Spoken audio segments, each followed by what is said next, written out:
Que beleza analisar os padres da forma como nós ouvimos. É uma riqueza cada padre viver uma vida reta diante de Deus, a doutrina do jeito como Jesus Cristo quis, ter essa santidade de vida, reconhecimento pela igreja, antiguidade, é uma vida doada ao Senhor.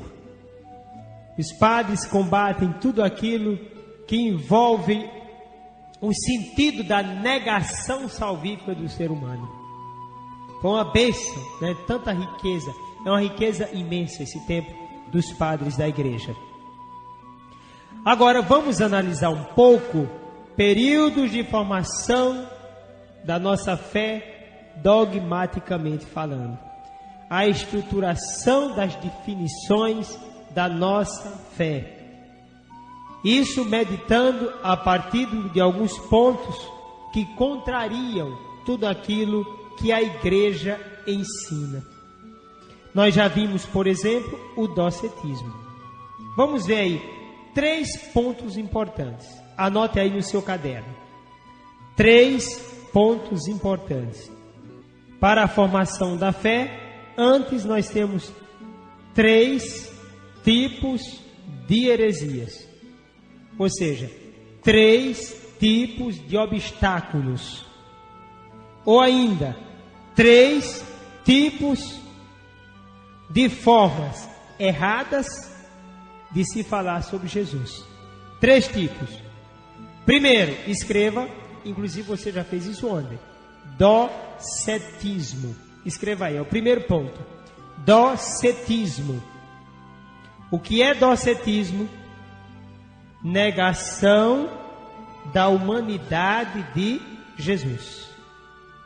O docetismo nega a humanidade de Jesus. Pode anotar aí, eu espero, eu sou paciente. Docetismo, negação da humanidade de Jesus. Segundo, aqui nós temos 3 coisas que indicam uma só. No segundo ponto, você vai escrever 3 palavras. 3. No segundo ponto, 3 palavras. A primeira palavra do segundo ponto: adocionismo. Adocionismo. Adocionismo diz que Jesus foi adotado por Deus. Você coloca adocionismo, 2 pontos, e coloca na frente: dizia que Jesus foi adotado por Deus. Dizia que Jesus foi adotado por Deus. A outra palavra desse segundo ponto é o sabelianismo. Sabelianismo.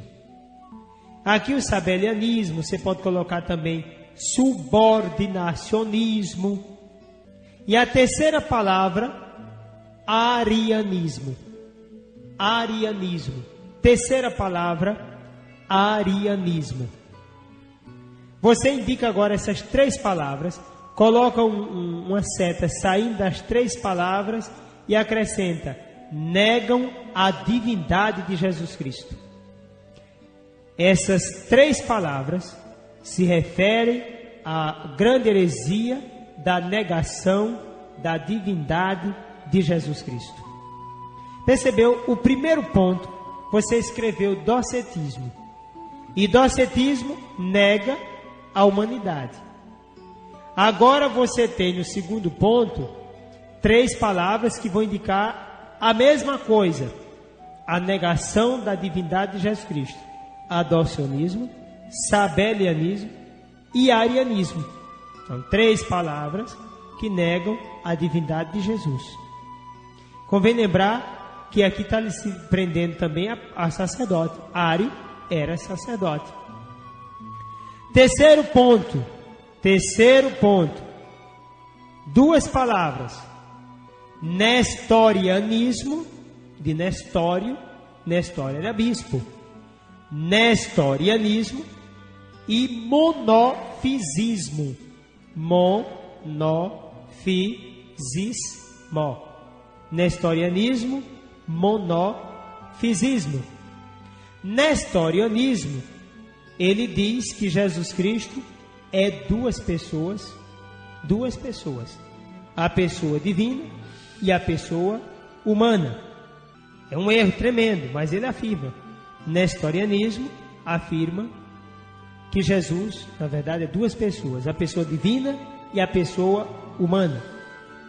O monofisismo, ele se refere a uma só natureza. Monofisismo refere-se a uma só natureza. Ora, Jesus Cristo tinha duas naturezas, a natureza humana e a natureza divina, e é uma pessoa só. Pois bem, aqui ele está justamente negando que Jesus é uma pessoa só, que ele é duas pessoas. E o outro, que ele tem somente uma natureza. Então complicou tudo.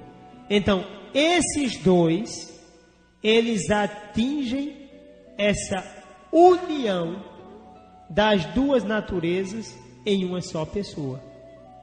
Então tá aí. O grande erro é esse. O erro de Nestório e do monofisismo é que eles, na verdade, procuram destruir a união de duas naturezas em uma só pessoa, que é a pessoa divina do Verbo. Então Jesus não é pessoa humana. Jesus Cristo é pessoa divina, que tem a natureza humana e a natureza divina. Então, repetindo, primeiro ponto, docetismo, nega a humanidade. Segundo ponto, adocionismo, sabelianismo e arianismo negam a divindade. Nestorianismo, terceiro ponto, e monofisismo negam a união das duas naturezas. Na verdade, negam que Jesus tem essas duas naturezas. Nestório nega, porque Nestório professa duas pessoas. O monofisismo nega, porque diz que tinha só uma natureza. Para o monofisismo, a natureza divina absorveu a natureza humana. Imagina uma gotinha de mel no oceano. Era assim que ele dizia, Eutix, ou Eutix. Ele dizia que a natureza humana de Jesus foi consumida pela natureza divina. Então, todas as formas que reduzem a fé, que estão reduzindo a fé aí, nasceram de uma mesma origem. Qual foi a origem? O que foi que originou esses defeitos na fé? A tendência de reduzir o mistério de Jesus Cristo à medida das especulações humanas. Repito, o que foi que levou esse pessoal a esses erros? O fato de querer reduzir Jesus Cristo de acordo com as especulações, com os questionamentos, com as exigências do mundo pagão, com as exigências de especulações das pessoas. Então, ao invés de fazer uma leitura digna da palavra de Deus, ao invés de se voltarem dignamente para aquilo que deve ser Jesus Cristo, nosso Senhor, não, foram procurar dar respostas de uma coisa que não sabiam direito, foram usar uma linguagem que não dominavam e tentaram, eu não sei se dessa forma, agradar, não sei se é bem isso, não é? As defesas desses erros, elas envolvem uma linguagem que está parecendo que há um desejo de combinação com o mundo, com aquela realidade. Como acontece hoje? Muita gente na igreja, o que é que faz?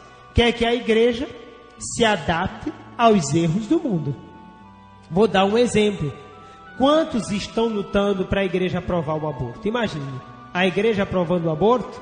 Não existe isso. Pois bem, mas querem que a igreja aprove o aborto. Você viu, por exemplo, ontem, quando aprovaram na Itália o desligamento de toda aquela máquina para aquela menina morrer, uma eutanásia. Muita gente se colocou contra, a igreja se colocou contra, e o que eles fizeram? Nada, aceitaram. Até o pai pediu. Tá certo que ela estava numa situação difícil há muito tempo, mas eu posso decidir a morte de uma pessoa? Pois bem, são alguns entraves do nosso tempo. Vocês querem ver outro entrave hoje, outro erro? Permitir a morte do embrião humano. Ora, o embrião ainda não se desenvolveu, é verdade, está em processo de desenvolvimento, mas aquele embrião não vai se tornar ser humano, ele vai se desenvolver como ser humano, ele já é um ser humano. Quando se vai fazer a pesquisa com ele, se mata. Então, está se criando, na verdade, aquilo que João Paulo II, nosso saudoso, querido e amado Papa, disse na Evangelho Vitae, a cultura da morte. Na verdade, ela está se estendendo a todo o tempo da pessoa, desde a concepção até o último momento de sua vida. O mundo hoje não está preocupado com o seu nascer, nem preocupado com o seu morrer.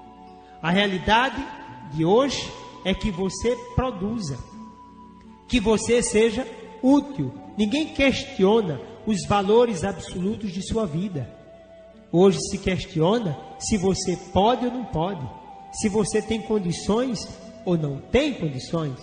E se não tem, você passa a ser um grande obstáculo para o nosso tempo. Você passa a ser como se fosse uma praga, em outras palavras. A ganância do homem é pelo ter, é pelo prazer. A ganância do homem é poder, mas o poder não pelo poder, mas o poder para que através dele tenha-se facilidade no prazer. Então os desafios hoje também são grandes para a igreja. E essa igreja hoje padece, até inclusive por pessoas de dentro dela. A igreja padece hoje, e eu acredito que esse é o pior mal, padece nas mãos daqueles que professam essa fé. Não sei como. Combatem dentro da própria igreja. E fora também. E aqueles de dentro que combatem é porque querem ter, talvez, uma boa imagem. Nós hoje estamos com carência de profeta. Como precisamos de verdadeiros profetas para professarem a palavra do Senhor com dignidade, combater os erros de modo geral, defender a dignidade humana. Jesus Cristo deu a vida pelo ser humano. Veja que o problema não é só do passado, o problema também é de hoje. E hoje, mais do que nunca, nós precisamos estudar a Sagrada Escritura. Nós precisamos mergulhar em Jesus Cristo, entender essa mensagem de salvação para proclamar para o mundo de hoje a verdade e convencer o mundo dessa verdade na força do Espírito Santo, que é quem nos ilumina e quem nos convence da verdade, que é Jesus Cristo nosso Senhor.